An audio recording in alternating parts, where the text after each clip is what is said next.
the person who has changed a lot of lives and helped and guided a lot of people in their financial planning. I would like to welcome Mr. Ranjit Dhaliwal from Clarity Financial on air tonight. Welcome, sir. Thank you so much, Boris. I feel like this is turning out to be like a regular therapy session for me, man. You pump me up so much. That's why this show is Geet Mala, but this section is Energy with Paris. It's all about energy. You've got incredible energy, and not only do you have great energy, but your taste in music is amazing too. Thank you. You really know your beats, brother. So it's amazing. Always a pleasure to be with you. Oh, it's my pleasure as well. Whenever I talk to you, I told so many people, I'm like, I've come across a lot of public speakers, but Mr. Dhaliwal is one of the best speakers, and you have a good voice. And you know what you're talking, that's the biggest thing. So it adds up, right? Thank you, brother.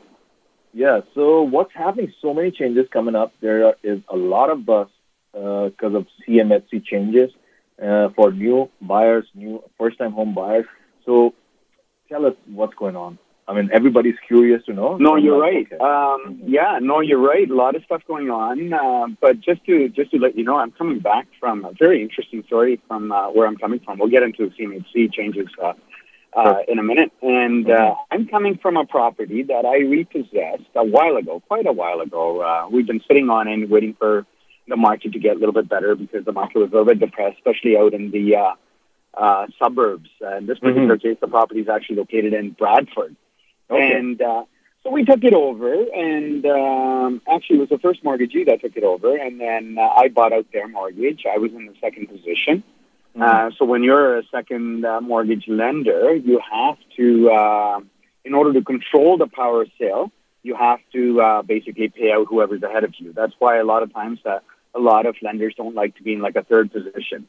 Or lenders don't like to be in a position where the somebody ahead of them might have like $1 million to $3 million mortgage who's going to have that kind of liquid cash to take them out.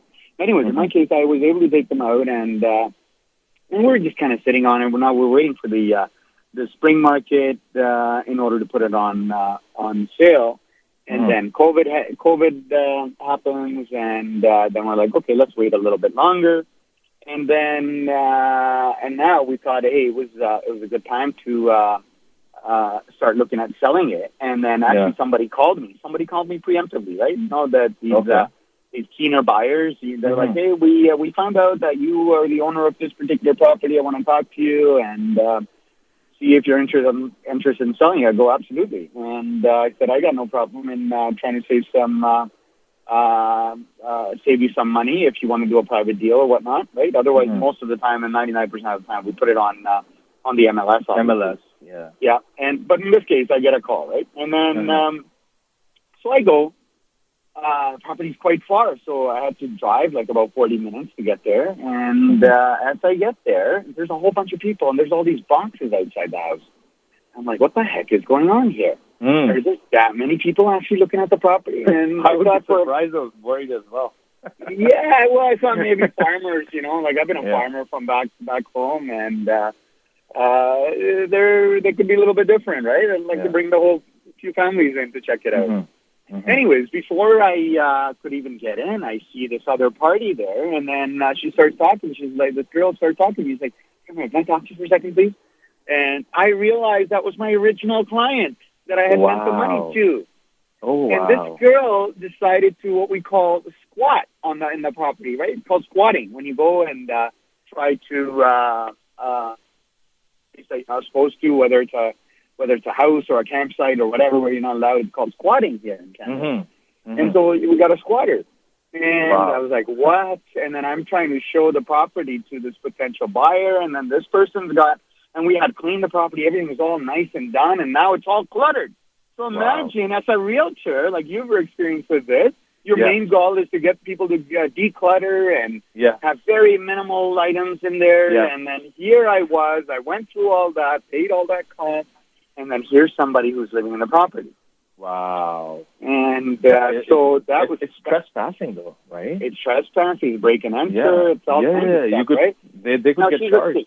Yeah, she's a single mom. She says to me her excuse was that, hey, she has a situation. She went to Airbnb. She's getting kicked out everywhere. Oh, my God. And then I guess she was passing by or whatever and saw that there was still nobody in the office or nobody in the property.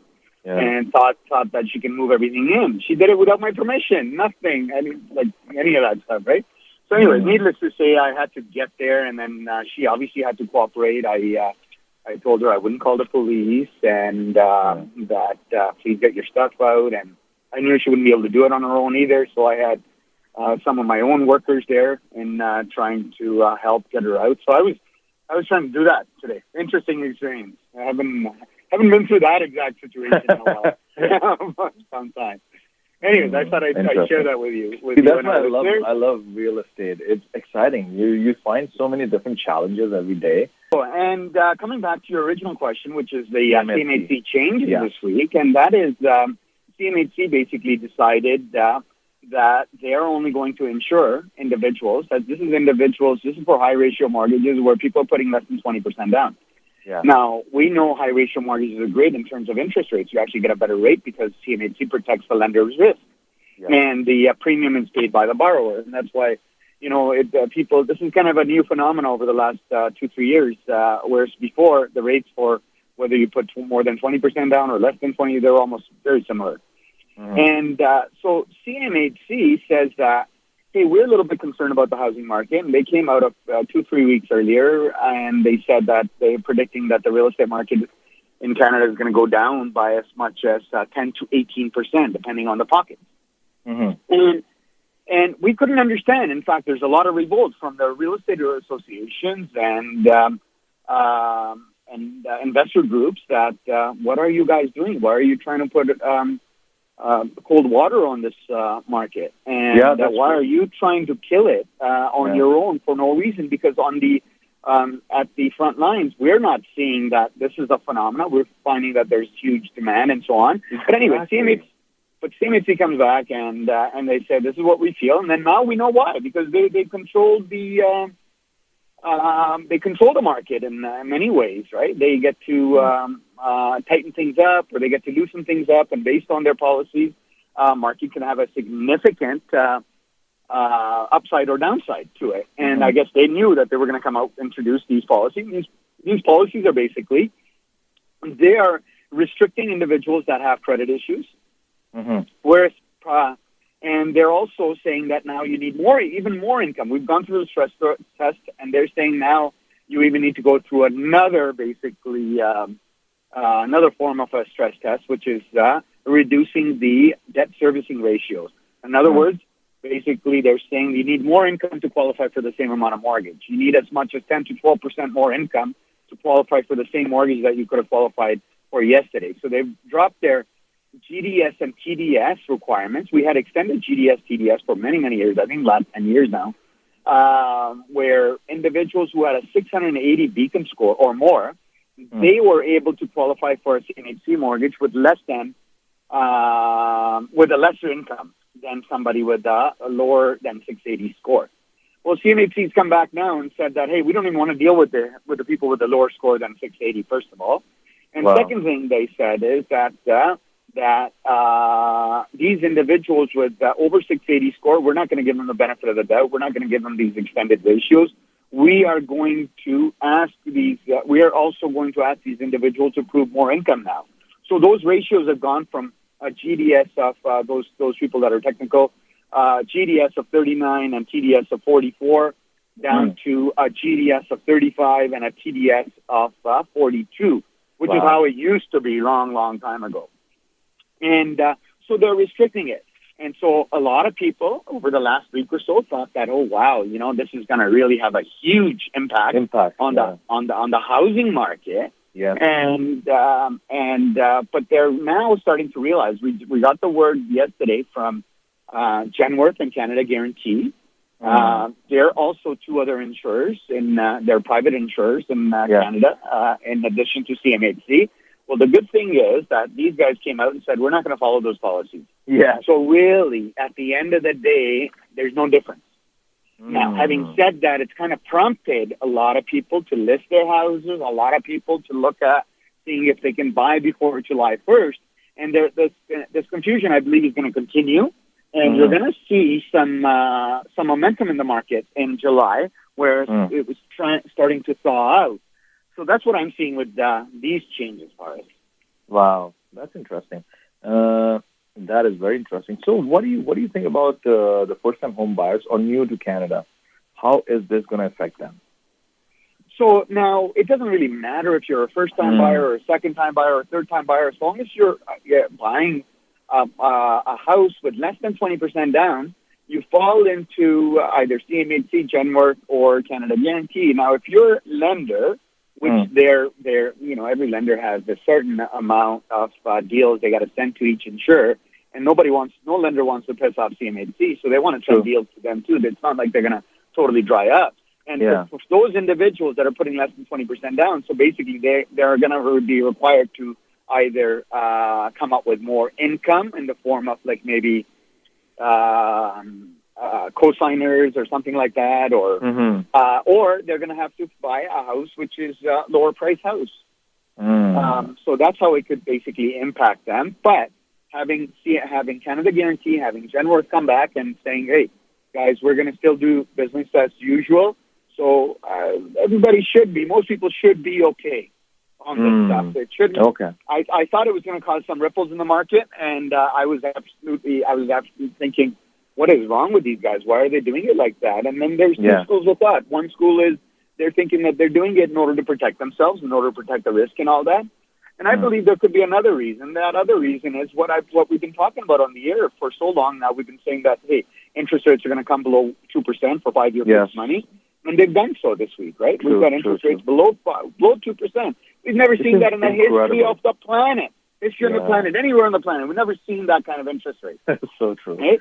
And so I believe that the Bank of Canada or CMHC and the government got a little bit scared that they don't want to be fueling the housing market again with certain restrictions. One question. What's the ideal first investment property for somebody who already owns their own home?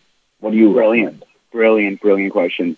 There's no real ideal. I do have certain from where you are, essentially, but the ideal property is one that will give you positive cash flow. So if you put in 40% down payment, regardless of whatever your interest rate is, whether you're going with an A lender or B lender, if you got some good, solid, positive cash flow coming in, that's great. And we were talking about this, my overall philosophy on wealth creation, and we talked about how the priority formula for investing that, depends on your current life cycle and current economic cycle. Well, nowadays, I've been recommending to my clients the way to take advantage of the current economic cycle, basically in an expansionary form, is to borrow money. Borrow lots of money. The only way you can borrow lots of money is against Canadian real estate. So if you borrow that money and you buy a property and you rent it out, as long as the tenant is able to pay your mortgage, your property, let's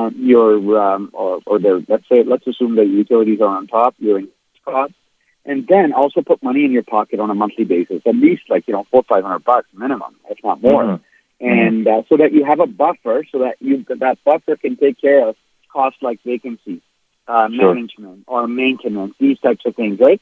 So now typically, so typically before COVID, I was recommending these semi-detaches in and around GTA on the suburbs.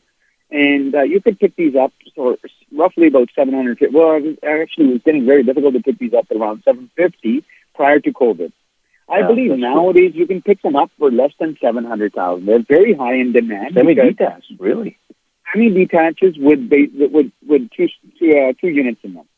Right? So with a basement apartment in them either, or have the ability to convert it into a basement apartment. Because those types of property parts, if you can pick it up at even if you pick it up at $750, the numbers still make amazing sense. But you can easily pick these up for about $700,000, and you're getting about $4,000 rent plus utilities. Yeah, you're getting $2,500 upstairs, $1,500 downstairs, and the actual cost on them with the mortgage payment, property taxes, and insurance fees, you're looking at less than $3,000 is the cost. Let's say $1,000 even, right? So you're making $1,000 positive cash flow every single month. single month, and it is. It's really, really good, right? And then that $12,000 a year can help you take care of vacancy, maintenance, and all that. The rest of the money you can plow back into your mortgage. If that happens, your mortgage is paid off in less than 20 years. And my advice is not just to wait 20 years to pay off the mortgage. My advice is, generally speaking, the toughest thing to do is to buy that first property, investment property. Once you buy that first investment property, then it usually takes 3 to 5 years on average. Lately, it's been taking 1 to 2 years. But usually it's 3 to 5 years where you refinance the property, you take all the money that you put into it, you take it out, and you buy another one. And you keep repeating this whole process over and over and over again. And some of our clients who have done this, they've literally converted the equity that they were sitting on that was in their own home. They shifted that equity into that first property, and then they just continue to multiply, continue to take the money, and their net worths have gone up. They've got millions. I'm not talking thousands or tens of thousands. I'm talking millions, actually. True. And so now is a great time, because before the problem was that the rent was not really nearly as high. Prices were high. Now the prices are reasonable. Rents are really good. It finally makes sense to buy investment real estate in the GTA again. True. That's what I would do, Taurus. Wow, that's amazing. That's what I would do, and that's what I tell all my listeners and clients to do. And if you want the right person who can guide you in the right direction when it comes to creating wealth, there's nobody else better than Mr. Ranjit Dhaliwal in this GTA area. Clarity Financial Mortgages, that's your go-to place. Log on to clarityfinancial.ca or call Mr. Ranjit Dhaliwal on 416-992-7265. 416-992-7265.